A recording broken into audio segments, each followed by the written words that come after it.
விடுதலை போராட்ட வீரர் எஸ் ராமசாமியின் 108வது பிறந்த நாளையொட்டி சென்னை கிண்டி ஹால்டா சந்திப்பில் உள்ள அவரது திருவுருவ சிலைக்கு முதலமைச்சர் மு.க.ஸ்டாலின் மரியாதை செலுத்தி வருகிறார். அந்த நேரலை காட்சிகளை தற்போது பார்க்கலாம்.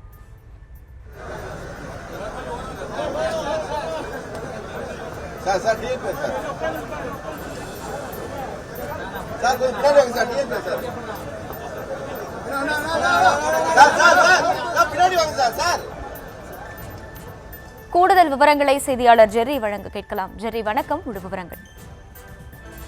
வணக்கம். ராமசாமி படையாட்சியார் 1950ஆம் ஆண்டு தொடக்கத்தில் தென்னார்காடு மாவட்டத்தில் பிற்படுத்தப்பட்ட தாழ்த்தப்பட்ட மக்களின் முன்னேற்றத்திற்காக பாடுபட்டவர். மக்களின் குடிநீர் பிரச்சனையை தீர்க்க இவர் குடிநீர் திட்டம் கொண்டு வந்தவர் என்பது குறிப்பிடத்தக்கது. சட்டமன்ற உறுப்பினராகவும் காமராஜர் ஆட்சி காலத்தில் உள்ளாட்சித்துறை அமைச்சராகவும் பணியாற்றியவரது பெயரே விழுப்புரம் மாவட்டத்தின் முந்தைய பெயராகவும் இருந்தது. தமிழக அரசியல் வரலாற்றில் ராமசாமி படையாட்சிக்கு என தனி இடமும் உண்டு. ராமசாமி படையாட்சியாரின் வேண்டுகோளின் பேரில் 1970ஆம் ஆண்டு தமிழ்நாடு அரசு முதலாம் பிற்படுத்தப்பட்டோர் நலக்குழு என்ற அமைப்பை ஏஎன் சட்டநாதன் என்பவரை தலைவராக கொண்டு அமைத்தது. குழு வழங்கிய பரிந்துரையின் அடிப்படையில் தான் பிற்படுத்தப்பட்டோருக்கும் தாழ்த்தப்பட்டோருக்கும் வழங்கப்பட்ட இடஒதுக்கீடுகள் உயர்த்தி வழங்கப்பட்டன என்பதும் குறிப்பிடத்தக்கது.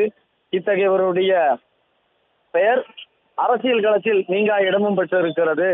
சென்னை கிண்டியில் உள்ள ராமசாமி படையாட்சியரின் 108வது பிறந்த நாளை முன்னிட்டு தமிழ்நாடு அரசின் சார்பில் விடுதலை போராட்ட வீரர் எஸ் ராமசாமி படையாட்சியரின் திருவுருவ சிலைக்கு மாலை அணிவித்து திருவுருவ படத்திற்கு மலர்தூவி மரியாதை செலுத்தினார் முதலமைச்சர் மு.க.ஸ்டாலின். அவருடன் அமைச்சர்களும் மேயர் பிரியா, துணை மேயர் மற்றும் திமுக மூத்த உறுப்பினர்களும் உடன் இருந்தார்கள்.